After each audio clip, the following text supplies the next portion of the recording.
bonsoir, nous sommes le lundi 20 octobre 2014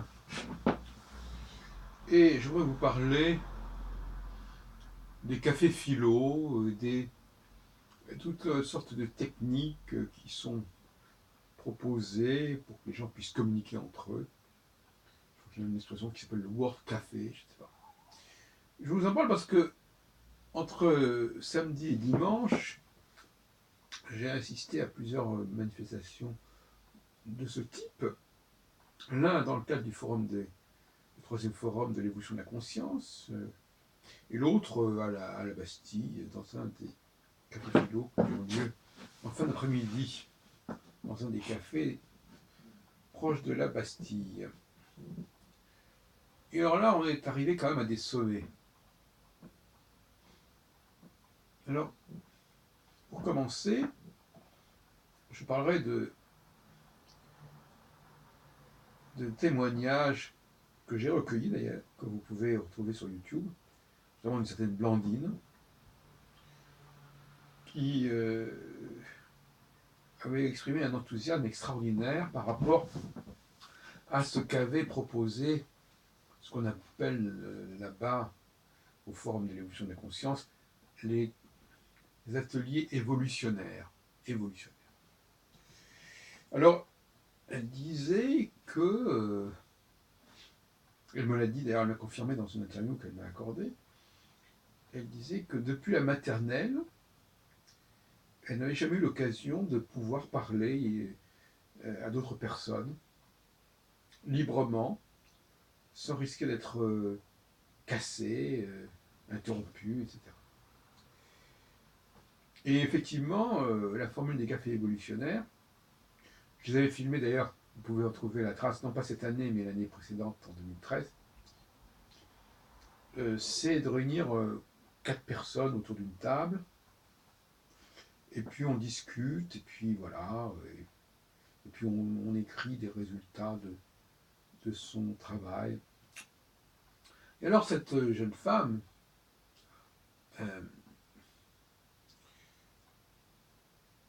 m'a permis de comprendre pourquoi les personnes qui avaient participé à ces ateliers pendant 1 heure en étaient sorties si enthousiastes et avaient exprimé leur enthousiasme d'ailleurs, puisqu'il y avait une assemblée plénière où les différents membres de participants de ces ateliers évolutionnaires ont témoigné. On se demande réellement comment ces gens vivent. C'est-à-dire que s'extasier pour des choses aussi simples que de se retrouver autour d'une table pendant quelques minutes avec des inconnus et de parler calmement, pour répondre d'ailleurs à une question qui leur a été posée, à savoir justement, une question assez compliquée d'ailleurs, est-ce que les potentialités et les qualités sont mises en évidence ou sont éveillées par ces ateliers, tant au niveau du personnel qu'au niveau du groupe, enfin tout comme ça.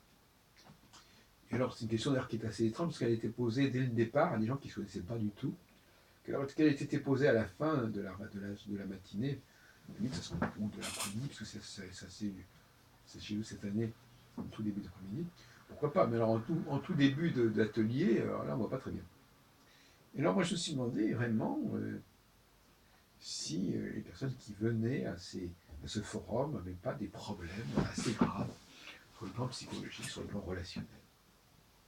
Et par conséquent, si des choses qui nous paraîtraient d'une grande banalité, comment avaient-elles pu apparaître comme des choses extraordinaires, comme une révélation? Et donc ce forum qui a réuni plus de 80% de femmes, alors que l'année dernière, en 2013, à la même époque, les hommes et les femmes étaient à peu près représentés également, enfin peut-être pas complètement, autour de 60-40. J'avais d'ailleurs félicité les organisateurs pour cela. Et là, ça s'est dégradé à nouveau, et il y a beaucoup plus de femmes. Beaucoup plus de femmes. Ce qui ne peut pas ne pas influer sur les débats, sur les consensus, etc. Alors, évolution de la conscience, bon, effectivement, je dirais que d'une certaine façon, les femmes, justement, sont concernées par cette question de la conscience beaucoup plus que les hommes. Parce que le mot conscience, on ne sait pas très bien ce que les gens comprennent par là. En tout cas, les gens qui sont venus. Moi, je me demande si ce n'est pas identité, quelque part. Avoir conscience de ce que je suis. Je me demande si ce n'est pas ça qui est en jeu, en réalité. Et c'est pas dit comme ça. Mais moi, qui suis ethnométhodologue, je cherche à voir ce qui est dans le non-dit, dans la langue de soi. Et donc, par conséquent, je me dis que ça veut dire des personnes qui sont en recherche de conscience, mais en fait de conscience de ce qu'elles sont. Donc d'identité, d'appartenance.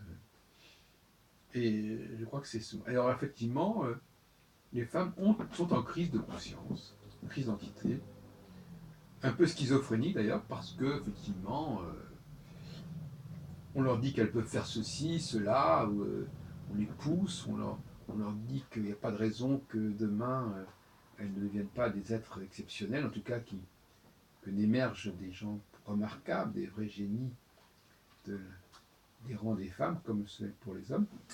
Et puis en même temps, elles savent très bien que c'est pas vrai, et elles sont aussi un rapport de fascination par rapport aux hommes, et elles savent très bien, en réalité, elles savent très bien tout ce qu'elles doivent aux hommes, mais on leur dit de ne pas reconnaître, de mentir sur ce sujet, d'être dans le déni. Et c'est pas facile d'être dans le déni, ça peut miner le psychisme. Et à mon avis, les femmes aujourd'hui sont minées par tout ça, minées par de fausses espérances, même des prophéties. Et d'ailleurs sont cause, comme je l'ai dit dans une précédente vidéo, cause de la crise de civilisation dans laquelle nous nous trouvons actuellement, à mon avis. Parce que notre société est perturbée par justement ces femmes qui se croyaient les égales des hommes, qui parfois prennent leur place indûment. Bon. Et alors je passe à l'autre sujet, qui n'est pas complètement sans rapport. Alors, ça c'est extraordinaire parce que le thème c'était un petit peu que mangerons-nous demain? Alors comme thème de café philo, c'était quand même plutôt casse-cou. Mais alors finalement, la personne qui présenta ce projet, elle nous dit carrément, de toute façon, la philosophie, bon, il faut en sortir, il faut passer à la pratique, etc. Et l'animateur, responsable de ces cafés philo, dans celui-là, finalement, oui, il s'est laissé prendre à cette idée-là. Pourquoi? Parce que, tout simplement, il n'est pas très doué sur le plan philosophique, et qu'il a des connaissances beaucoup plus solides dans tous les domaines. Il a des lectures solides dans le domaine de la nourriture, dans le domaine de la technique, etc. Et chacun essaye bien sûr de ramener la couverture à soi. Donc on a été privé d'un café philo, et on en arrivait à des réflexions des participants qui étaient d'une effarant, parce qu'au bout de 2 heures, il y a quelqu'un qui vient se plaindre que la nourriture bio est trop chère, l'autre qui se plaint que les pommes n'ont plus le goût d'avant, et on pense que c'est une jeune femme qui ne doit pas avoir plus de 30 ans, et enfin ça a complètement dégénéré. Et il y a là un problème, effectivement, une sorte d'imposture. On nous présente dans le cadre d'un café de philo, quelque chose qui n'a rien à... Je ne dis même pas qu'elles n'ont rien à voir avec la philosophie, parce qu'on aurait pu y mettre une dimension philosophique.